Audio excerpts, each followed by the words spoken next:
کالا پانی کے نام سے کون واقف نہیں، مگر اس کی حقیقت چند ہی لوگ جانتے ہوں گے۔ آج ہم کرۂ ارض پر موجود اس جیل کا ذکر کریں گے جہاں ہر قیدی موت کی تمنا کرتا ہے۔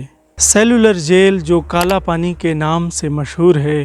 کالا لفظ سنسکرت زبان کے لفظ کال سے ماخوذ ہے جس کے معنی وقت یا موت کے ہیں۔ کالا پانی جزیرہ انڈمان اور نیکوبار پر واقع ایک جیل تھی۔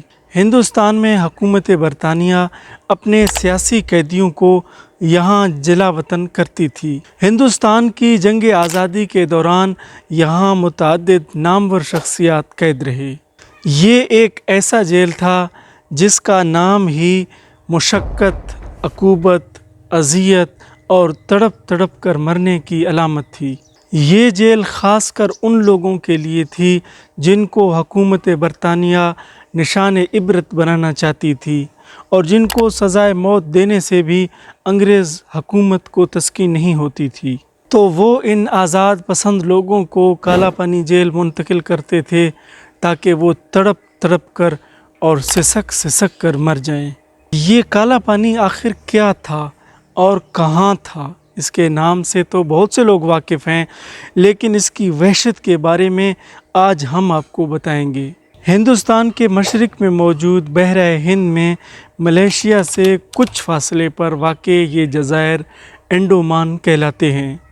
ان جزائر کو ہی انگریزوں نے ایک ایسے جیل اور قید خانے میں بدلا جہاں سے فرار ہونا ممکن ہی نہیں تھا۔ کیا آپ جانتے ہیں کہ یہ جزائر اتنے بھیانک اور خوفناک کیوں تھے؟ ہندوستان سے جزائر انڈمان اور نیکوبار کی غیر معمولی دوری کا اندازہ اس بات سے لگائی جا سکتی ہے کہ یہ جزائر ملیشیا سے صرف 100 کلومیٹر کے فاصلے پر واقع ہے، جبکہ اس کے شمالی سرحد سے برما صرف 120 کلومیٹر پر واقع ہے۔ یہ جزائر کالی کیچڑ والے دلدلوں سے بھرے ہوئے تھے۔ یہاں بڑے بڑے مچھر، سانپ، بچھو اور کئی قسم کے خطرناک جنگلی جانوروں کا بسیرا تھا۔ زمین پر اور بھی کئی اذیت ناک جیل موجود ہیں۔ امریکہ نے افغان مجاہدین کو سزا دینے کے لیے گوانتانامو بے جیسی اذیت ناک جیل بنائی، مگر کالا پانی کی جیل اس سے بھی بدتر تھی۔ قیدی اگر جسمانی مشقت سے نہ مرتے تو ملیریا سے ضرور مر جاتے، کیونکہ جس جزیرے پر وہ جیل بنائی گئی وہاں ملیریا عام تھی اور اس کا علاج نہ ہونے کے برابر تھا۔ خوش قسمت قیدی جو 1947 کو آزادی ہند کے موقع پر رہا ہو کر واپس آئے، ان کی زبانی اگر یہ داستان اذیت سنی جاتی تو رونگٹے کھڑے ہو جاتے۔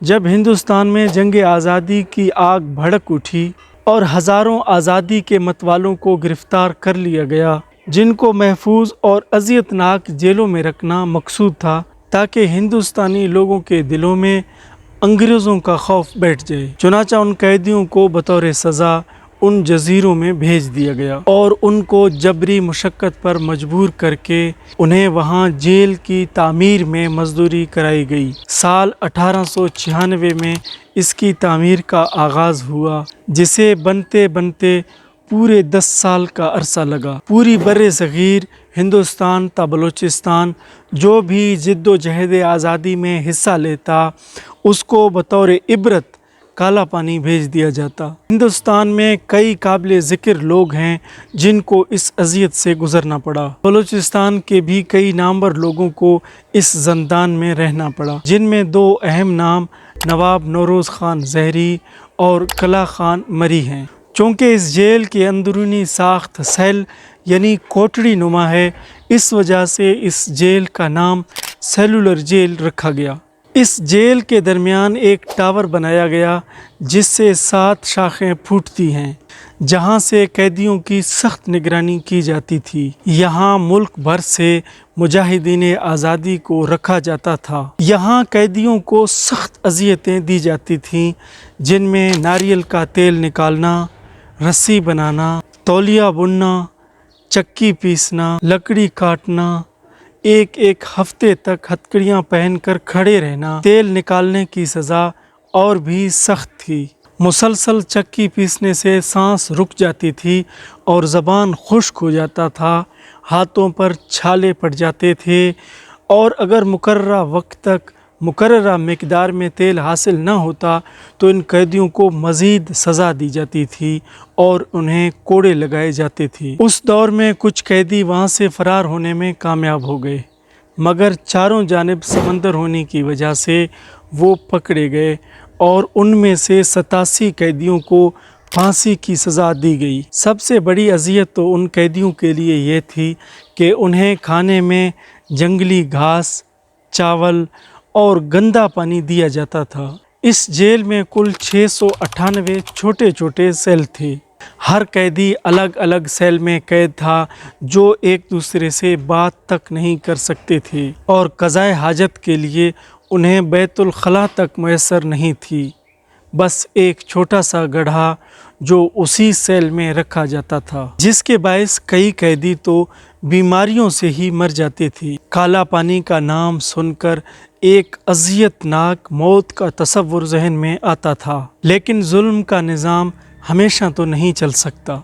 1942 تک یہ اذیت خانہ اسی طرح چلتا رہا، لیکن 1942 کے بعد کہانی کچھ اس طرح پلٹی کہ جس جیل میں انگریزوں نے دوسروں پر ظلم کیا، اسی جیل میں پھر انہی اذیتوں کا سامنا کرنا پڑا۔ 1942 میں جاپانیوں نے انڈومان نکوبار جزیرے پر حملہ کر کے سیلولر جیل کو اپنے قبضے میں لے لیا اور انہوں نے سارے قیدیوں کو آزاد کر دیا اور انگریزوں کو انہی ٹارچر سیلوں میں بند کر لیا گیا۔